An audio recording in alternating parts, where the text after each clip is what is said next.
नमस्कार मित्रांनो, नवीन एका व्हिडिओमध्ये तुमचं सहर्ष स्वागत आहे। आज भव्य दिव्य असं महाराष्ट्रामध्ये दोन ठिकाणी मैदान पार पडत आहे। एक भोर तालुक्यामध्ये यात्रेचं मैदान पार पडत आहे, दुसरं कडेगाव तालुक्यातील नेवरी येथे एक भव्य दिव्य ओपन बैलगाडी शर्यतीचं मैदान पार पडत आहे। तर या मैदानामध्ये सर्वांचा दशम हिंदकेसरी बकासूर नेमका कोणत्या मैदानात गेले या व्हिडिओमध्ये आपण पाहणार आहोत। तर सर्वांचा दशम हिंदकेसरी मैदान म्हणजे त्याच्याच गावाजवळील भोर मैदानात जाईल प्रत्येकानं आशा होती, पण सर्वांचा दशम हिंदकेसरी बकासूर आपला सर्वांचा लाडका दशम हिंदकेसरी बकासूर बैलगाडी क्षेत्रातला देव आपला बकासूर आज गेलाय नेवरी मैदान येथे ओपन बैलगाडी शर्यतीचं यात्रेनिमित्त मैदान पार पडत आहे। या मैदानासाठी धावण्यात गेला असेल।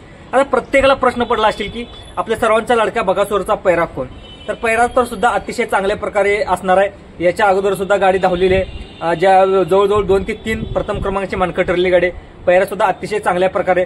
तर मित्रांनो, बकासूरचा सर्वांचा दशम हिंदकेसरी बकासूर सर्वांचा लाडका बैलगाडी क्षेत्रातील देव सर्वांचा दशम हिंदकेसरी बकासूरचा पैरा असणार तो म्हणजे 916 वजीर। मित्रांनो, 916 वजीर आणि बकासूर ही जोडी सुद्धा ज्या ज्या मैदानात पळाले त्या मैदानात गुलाल घेतलेली जोडी। मित्रांनो, ही जोडी कशी पळेल, काय वाटेल, तुमच्या प्रतिक्रिया कमेंट बॉक्स नोंदवा। तर दुसरी सुद्धा या मैदानासाठी बैल धावण्यासाठी आलेले ते म्हणजे कारुंडीकरांचा चिक्या, घोटकरांचा सर्जा या सुद्धा मैदानात धावण्यात आले। शक्यतो ही जोडी या मैदानात धावेल। दुसरं पाहायला गेलं तर शेवळे आबांचा पाखरे सुद्धा या मैदानामध्ये धावण्यासाठी आलेला आहे। तर शेवळे आबांचा पाखऱ्या धावणारा तो म्हणजे मिलिंद पाटील यांचा भुंगा। मित्रांनो, भुंगा सुद्धा आणि पाखरे सुद्धा जे कोरेगाव हिंदकेसरी मैदान झालं होतं यांना सेमीमध्ये हार पत्करावी लागली भुंगाला। तर जी आपल्या शेवळे आबाची पाखऱ्या आणि त्याच्यासोबत होता सम्राट, ही गाडी फॉल झाल्यामुळे निकाल नाकारण्यात आला होता।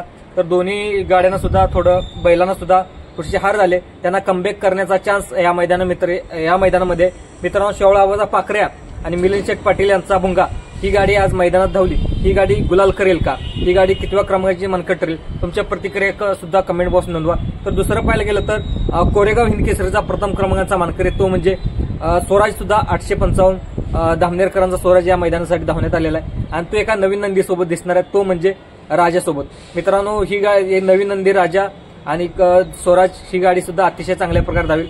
मित्रांनो, हे मैदान कसं होईल, काय होईल, तुमच्या प्रतिक्रिया कमेंट बसवा आणि हा व्हिडिओ आवडल्यास आपले युट्यूब चॅनल लाईक करा, सबस्क्राईब करा आणि दुसऱ्या लोकांना सुद्धा शेअर करा। धन्यवाद।